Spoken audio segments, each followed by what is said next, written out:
Hey, it's Jim Paff again, and this is the Against Nice podcast, where we believe that nice people are evil because they want to run your lives.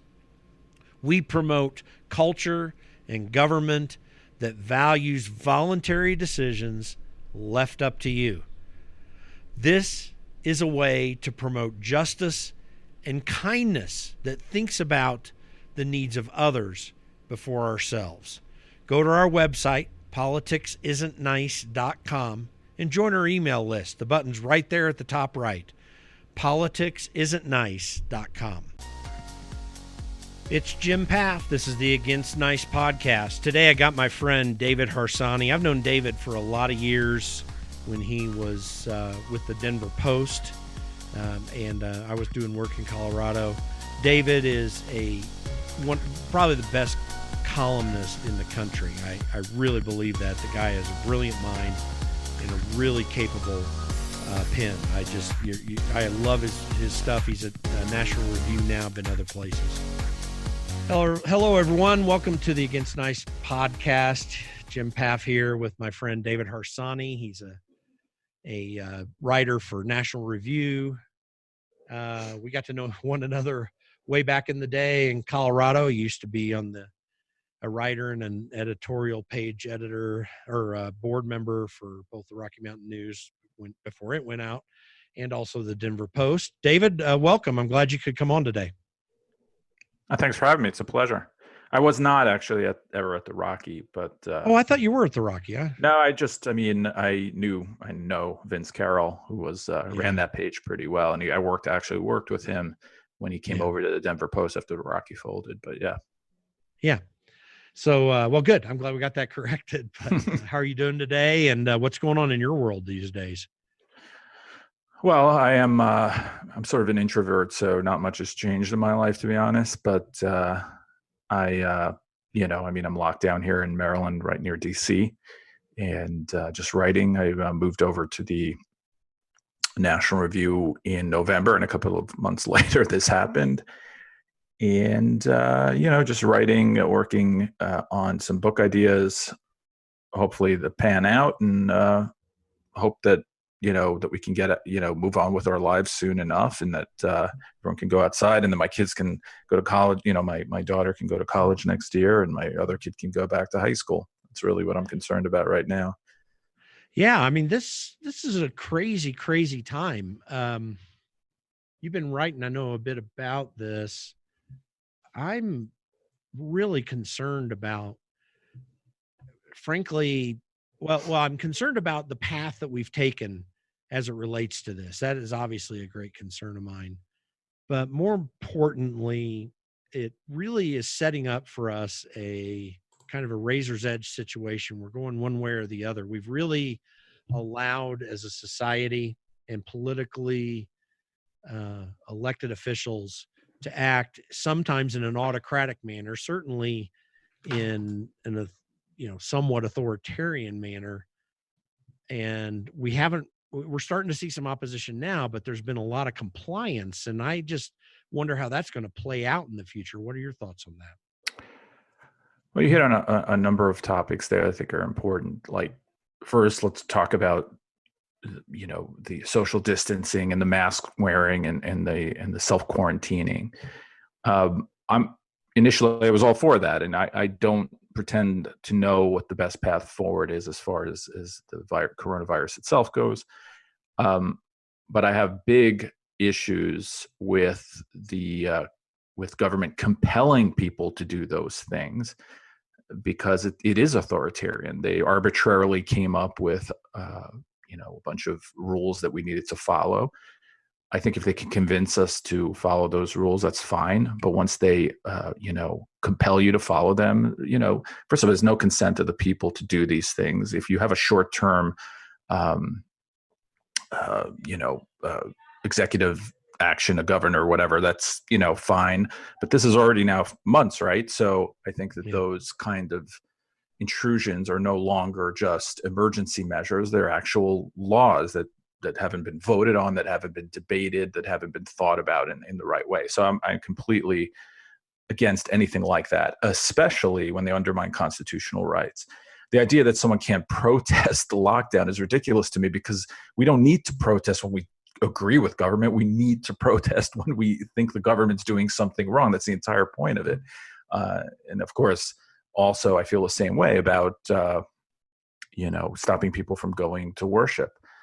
I think that we can't put safety above all other things, because it's, we're talking about arbitrary numbers here. If there's a bad flu season, can we do the same thing? If there's a bad, winter, can we do the same thing? It's just not how a republic and a free nation should work.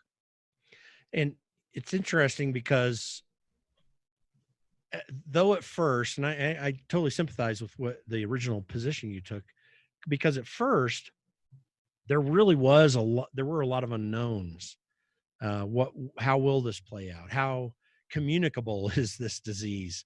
What are the appropriate steps to take to try to thwart much of it? But I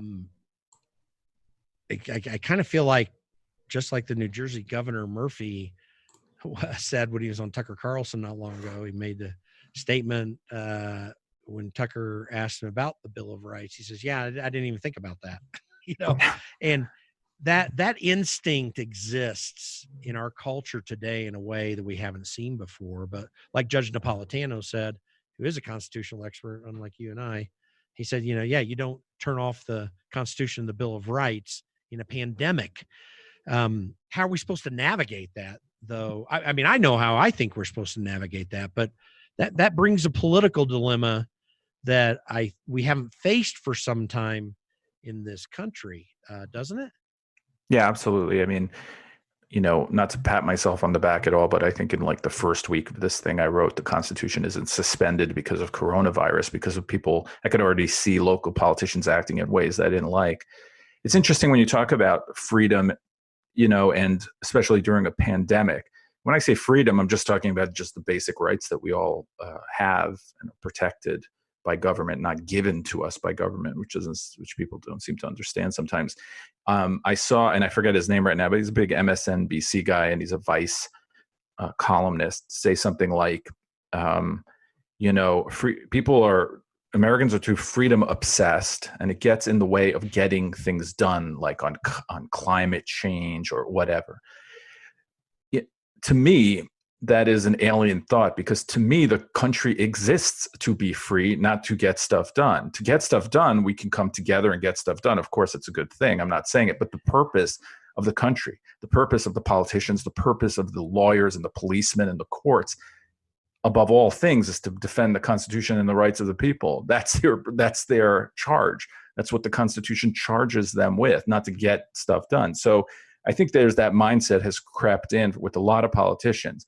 Listen, I think some of them have completely good intentions and want to keep people safe. But the problem with politicians are they need to get elected, and they are by nature risk averse. And Americans shouldn't be as risk averse as they are acting right now. Again, I'm not saying go out there and kill your grandma, whatever. I'm just saying that we have to talk about this, at least in a way I think that is more that understands the balance between our economic future and the future of our kids and the future just in general, and what we're doing to the country with this one size fits all lockdown. That's is ridiculous to have across the country, I think. Well, it really is, and it's been said that politics is the world's second oldest profession, and it's much like the first. I think Reagan said that. Much like the oldest, I mean.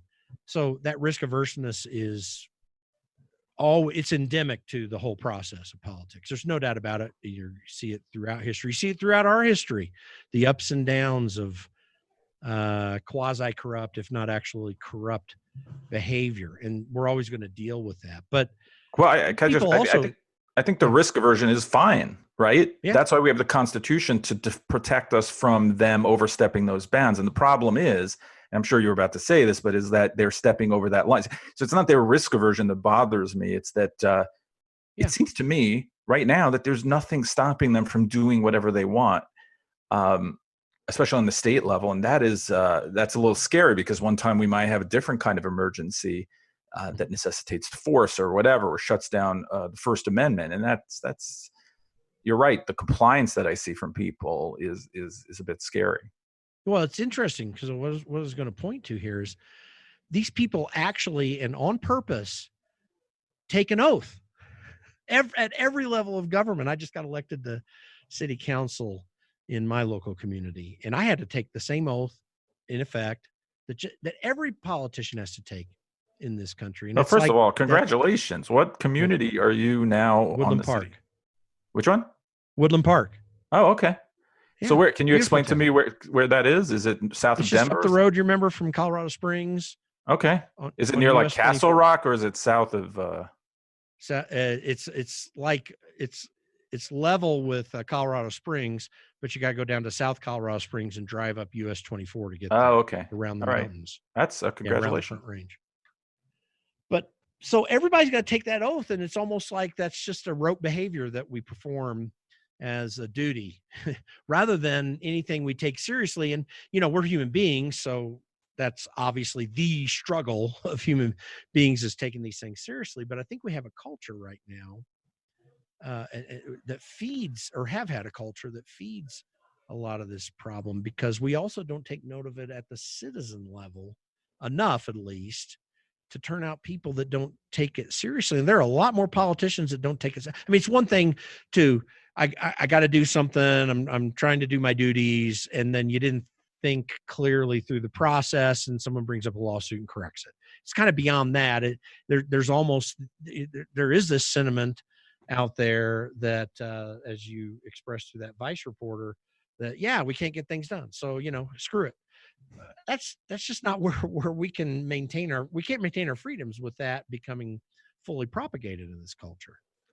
Well, I think that people themselves should say it like that. A lot of people don't care about, they're not as idealistic, I'd say, as the, average person. But I'm sorry, they're not as idealistic as like the Tea Party type or the person who goes out and protests. So they don't think Right. about it in that way.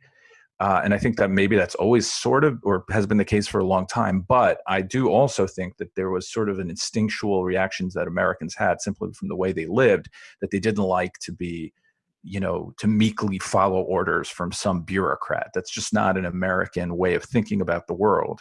Right. So apparently that has changed somewhat. Now, it's probably not fully. I saw this where I listened to a podcast with PJ O'Rourke the other day, where he said that he was against every single government, edict to not leave his house, etc. But he followed all of them down to the letter anyway, which made me laugh, because it's like, I agree as well that maybe Americans are too compliant, but maybe they're just compliant because they're scared about something that's legitimate outside. Like maybe they disagree with the way government, like the governor makes them do things, but they do it anyway. So it's difficult maybe to judge how compliant they actually are or would be if they didn't feel their lives were in some kind of danger anyway. Do you know what I'm saying? So yeah. Maybe we're overreacting slightly to how, easily people are cowed by government, because really, if everyone wanted to go outside tomorrow, there's not much they could do to stop that. Well, my theory on this from the very beginning, I was saying this, I'd probably put it on social media somewhere. The proper approach here is give everybody excellent information. It's like, listen to the doctors. You got to listen to the doctors. Well, what you do is you listen to the doctors and then make a choice. Kristi Noem may come out of this whole thing, the governor of South Dakota. She may come out of this thing looking amazing because of the approach that she took. I tend to think that she will. I think there's still some questions about the effect of this virus, but at the same time, we're getting a lot better information. And I think, better than halfway chance that she's going to come out looking well on this. But that was the approach to take. It's like, here's what you got to do to be safe. Here are the people who need to most be safe. And then let the people decide. I've had some people argue with me, well, gosh, you can't do that because people are going to make stupid choices. And that, well, no, I mean, it's in everybody's interest not to die. And there's some people that you can never stop from dying when things like this come along as well. I think having that trust in the people while being very urgent about what the real risks are and very clear, I think that's a far better approach. And you would, so therefore what PJ O'Rourke did is a rational decision. And apparently he's making the point, not because someone told me that I ought to do it or was going to enforce that with me, but because they gave me information and I decided, I'm in my 70s. I don't want to die. Right. And, the contention that you should listen to scientists is absurd, because first of all, scientists disagree. Science is not some kind of static,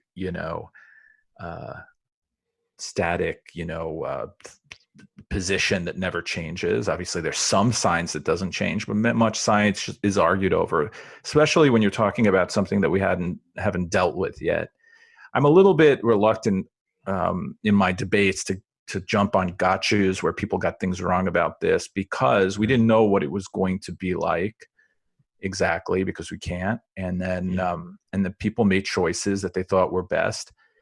And some of them were the right choices, some of them weren't. I still don't think we fully understand what's going on. You have a state like Florida where it should be spreading like crazy and killing people like crazy, and it's not. But in New York, it is. So obviously, we have a lot more to learn.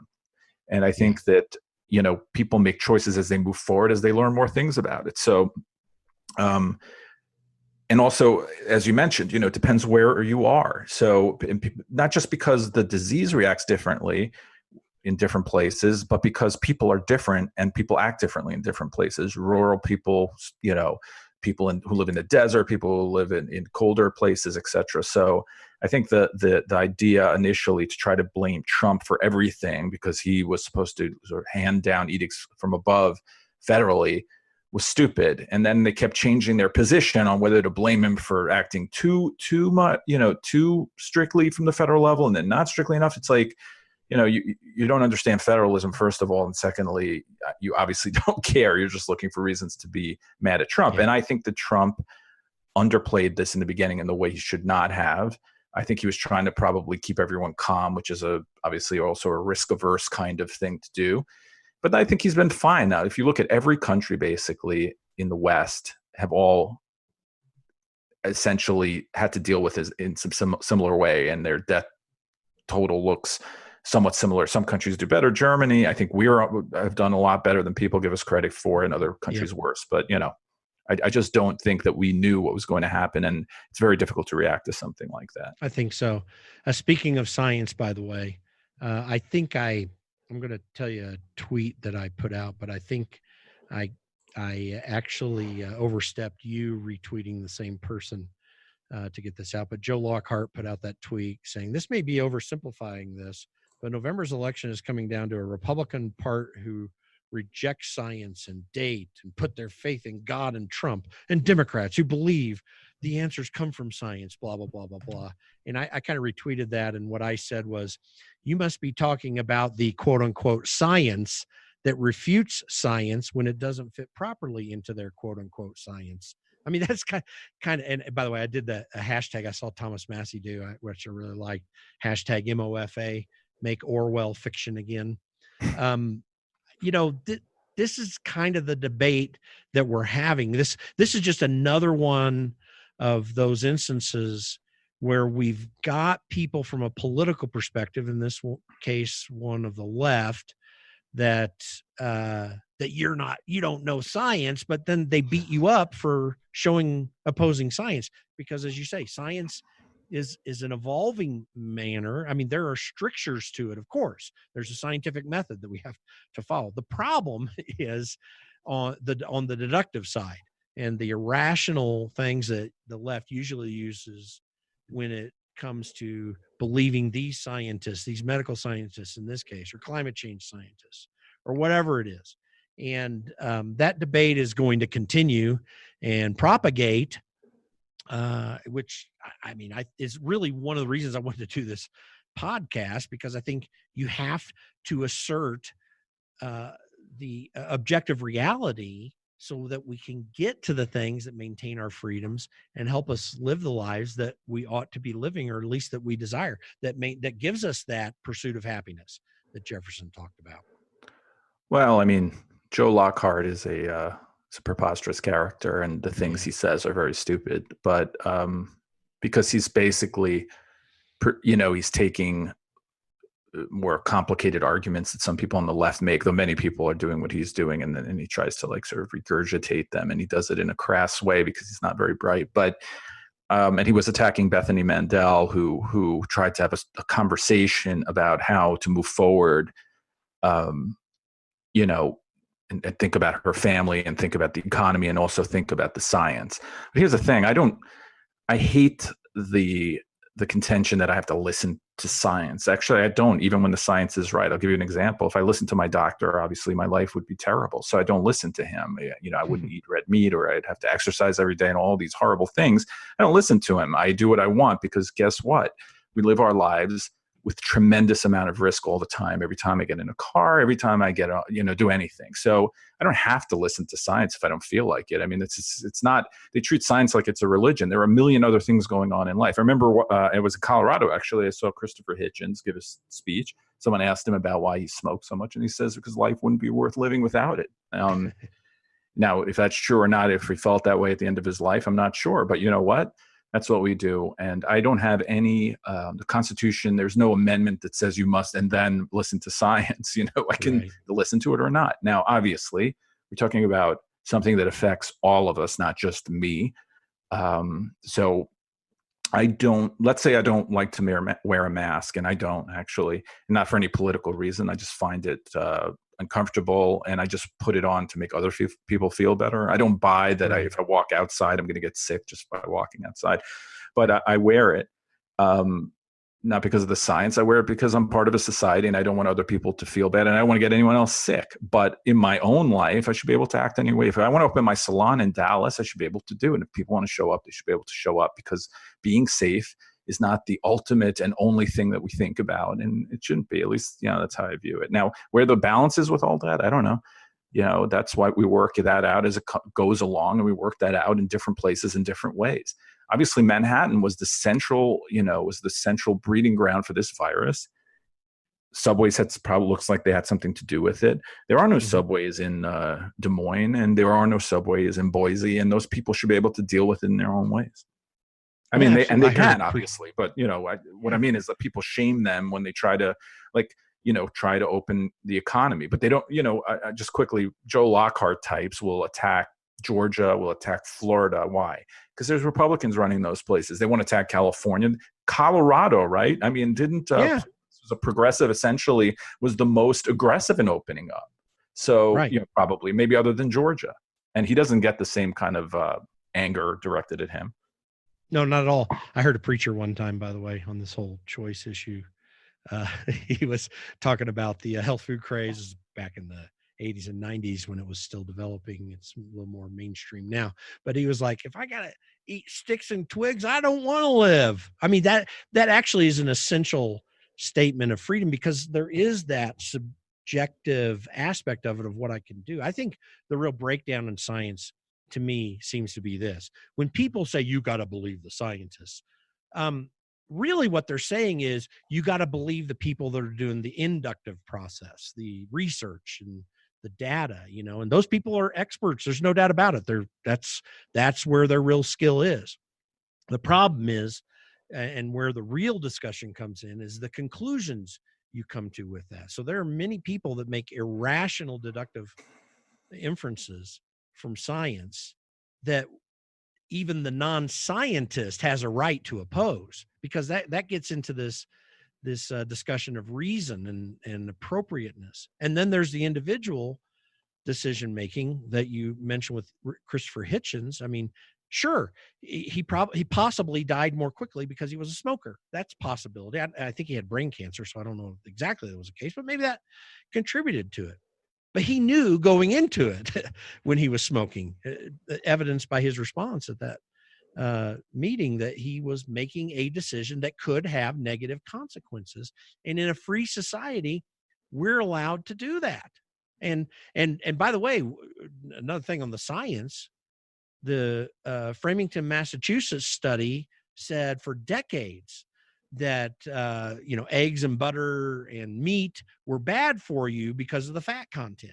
And now the science is saying, with more inductive into it, well, no, that's not the case. That actually was wrong. But yet for decades, we entirely altered our society on something that was bad science that candidly seemed like good science at the time.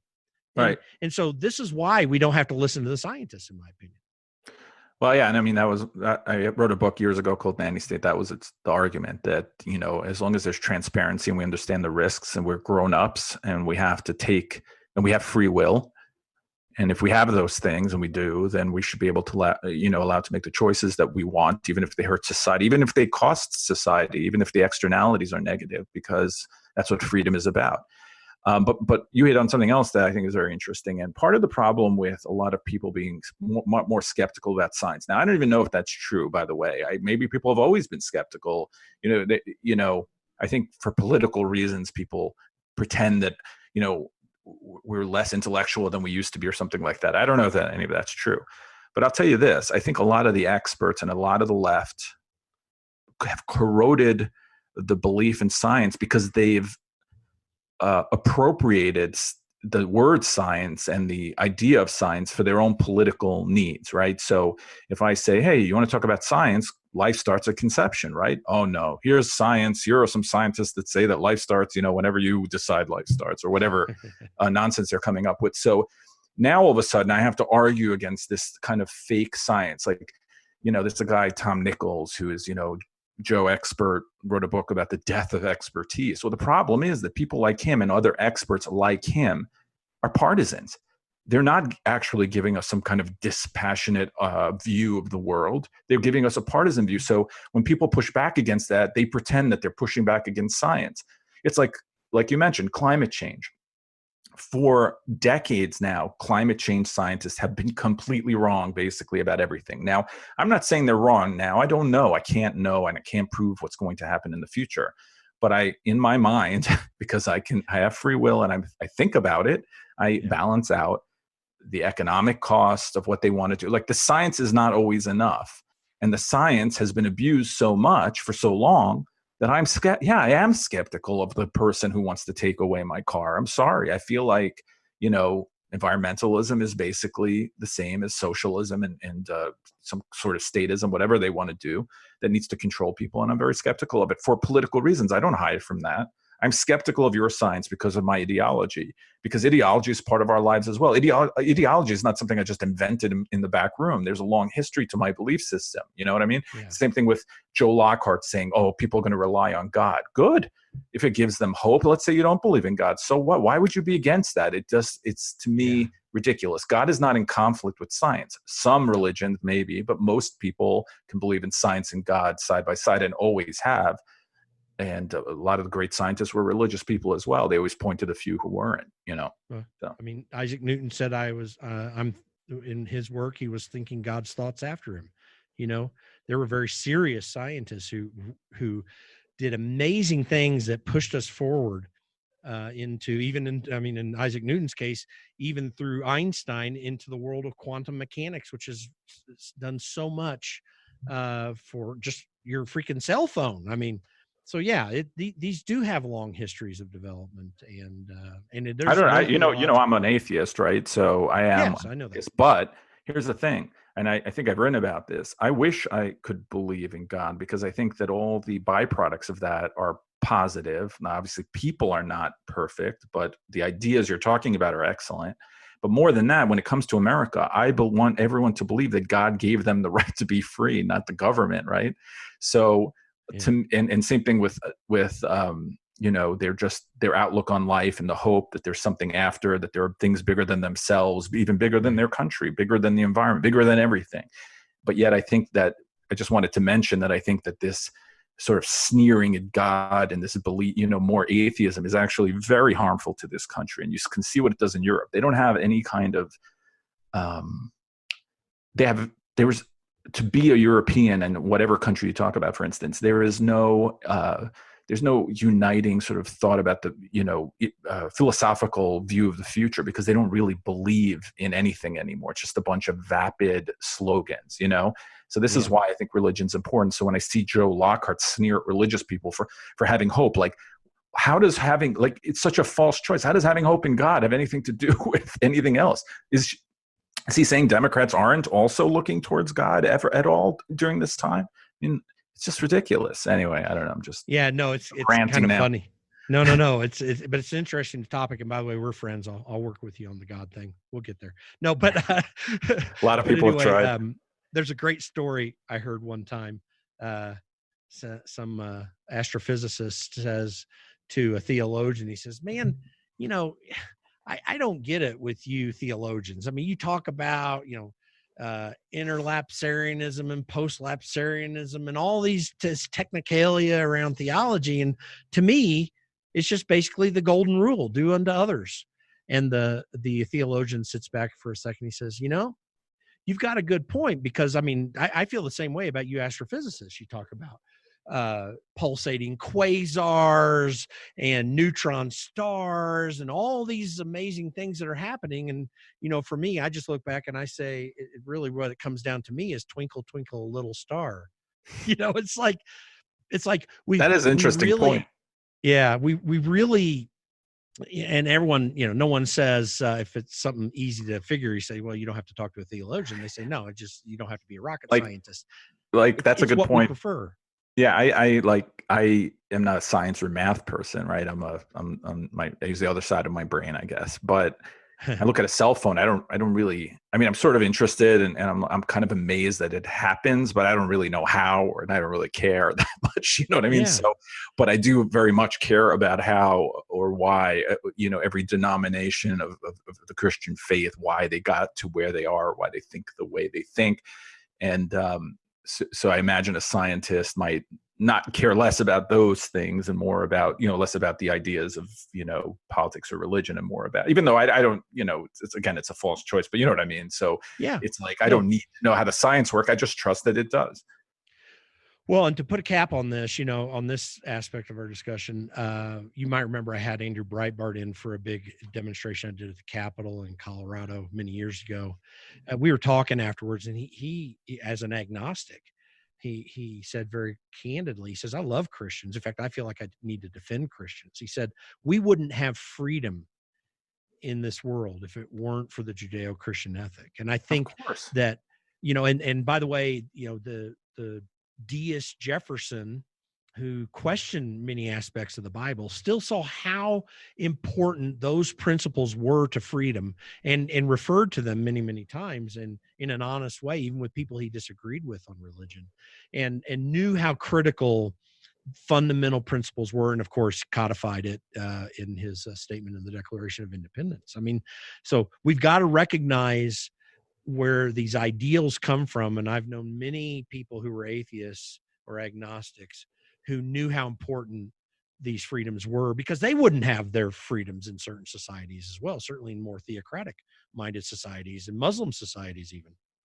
Yeah, I mean, obviously, I agree with that. I'm a big defender of religious freedom and Christianity in general. Obviously, I have my disagreements with specific things that some denominations might or might not believe.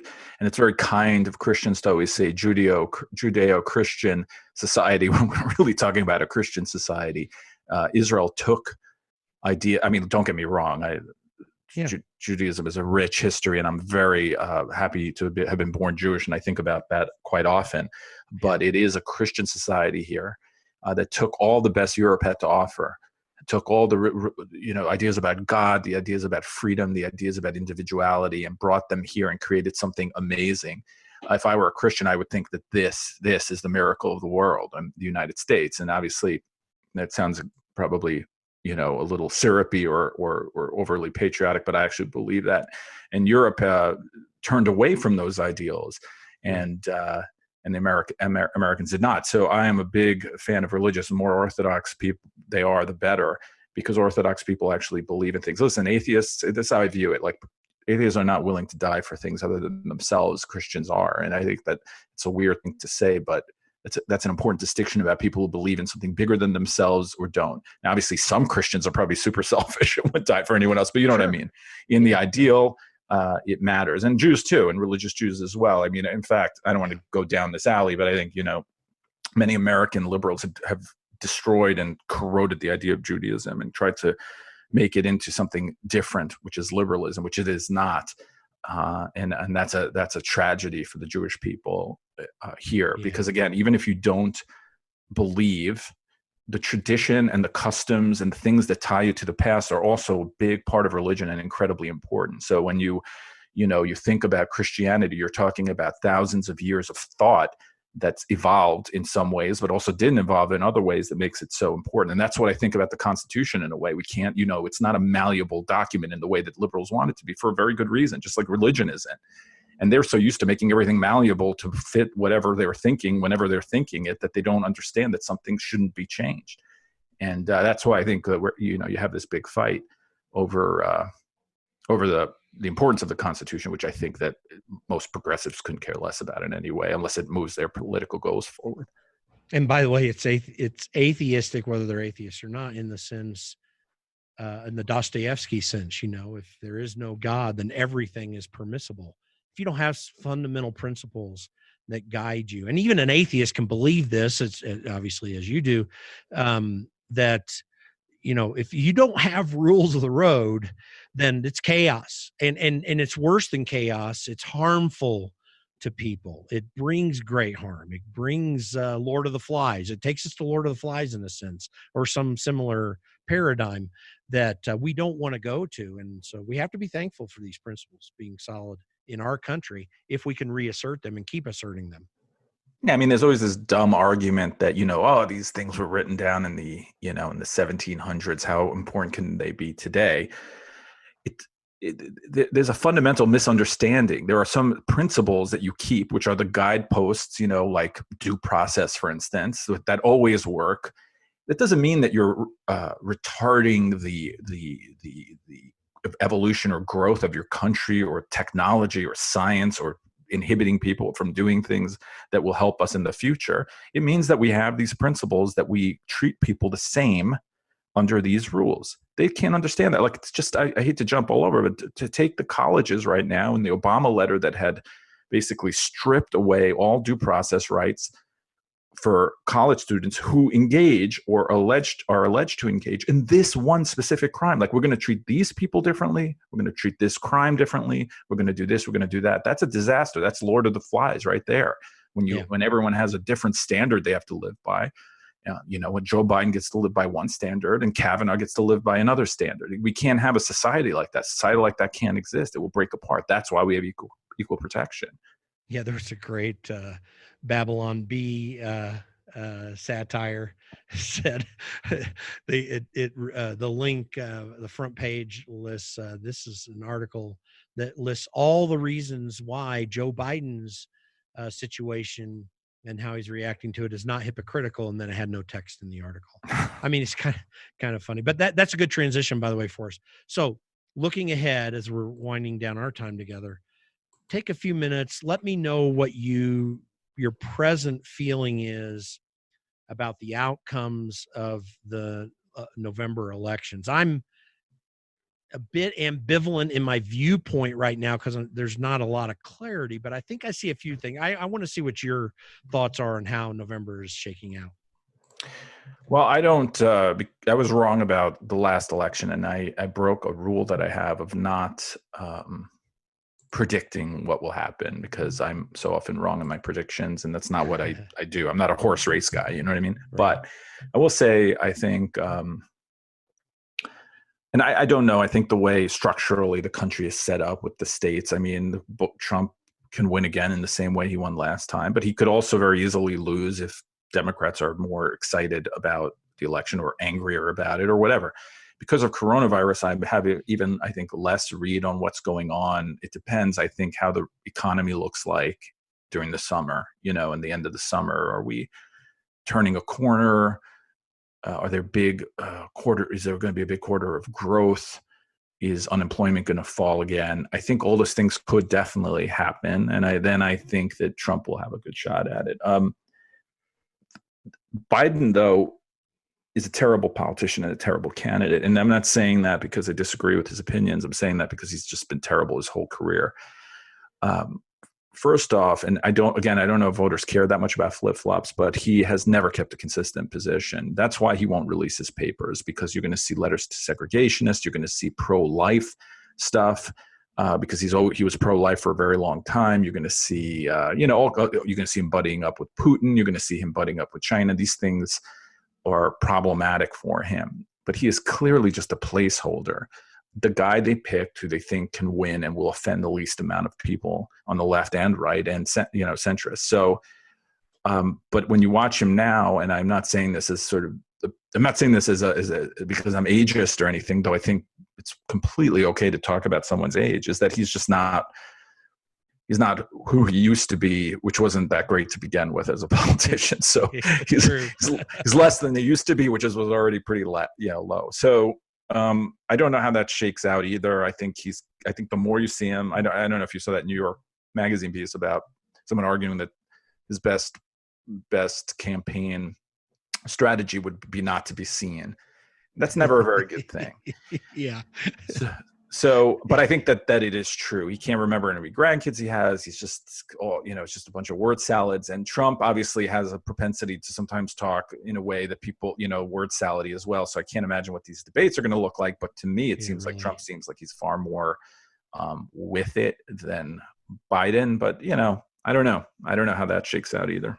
How does that, what dynamic do you see starting to develop in the electorate? Maybe we'll put it that way, because I'm looking at, are more people just staying in this compliant mode and getting more complacent about government overreach, or evidenced by some of these various protests in various states? Are we starting to see a Tea Party-like, although it'd be a little bit different than it, but a Tea Party-like upsurge that's taking place in the electorate? What's your sense of that? I don't think there's going to be a big Tea Party movement now over this, because I think that it's going to have to end at some point soon, because most people can't do this. It's just not. I don't know how long we've been in our houses, but how much longer can it go on? Once it gets nice outside, and it's starting to in the summer, I just don't think this can continue, and I don't think it will. So I don't think that movement is going to happen. However, I do think no matter who wins, there's going to be a giant fight over the future, because I think that a lot of Democrats and liberals see this as, as they do any sort of catastrophe, I guess, or any sort of, problem, that they see it as an opportunity to change the way we deal with the world. So it's always going to be, everything's going to be about coronavirus and how we need to do this, we need to do that, we need to grow the government. If Biden won the election, I think there would be a big blowback against that and him.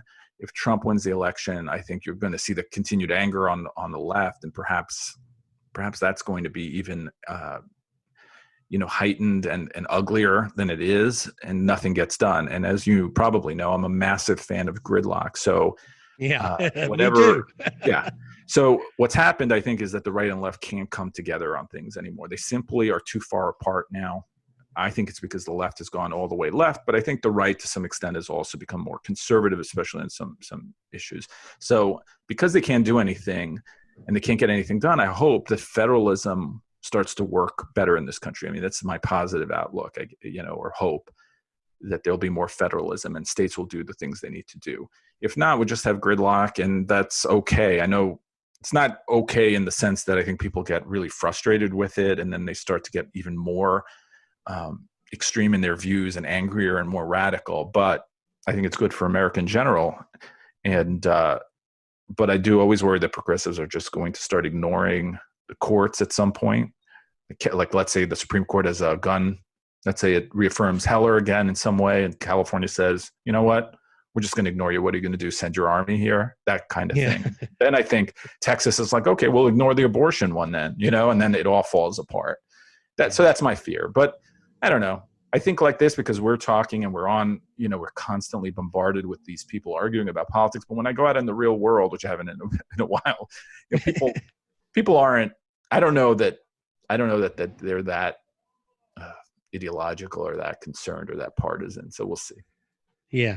And by the way, which we didn't get to it in detail, but that Le Monde article I sent you that has all these goodies and Nobel Prize laureates telling us how wonderful it's been that the world's been shut down and we need to rethink everything and restructure everything. that debate's going to continue, I predict. And but it's just going to be curious to see how strategically capable they will be moving forward after all this. Yeah. I mean, I saw this columnist, I think his name's Eric Holthouse, maybe something like that. Mm-hmm. Big climate change guy, has like 1 million followers literally on Twitter, say this coronavirus shows that we can shut down, fossil fuel use, and we can make the air cleaner. They're arguing that this is what you need to do. He says we've just reached exactly what the Paris Accords are supposed to have, where they're supposed to have us. So he's literally arguing that we need to basically shut down almost 90% of the economy to reach the carbon emission goals that he wants. And this is his argument. I have enough faith in the American people that I predict that argument is not going to prevail.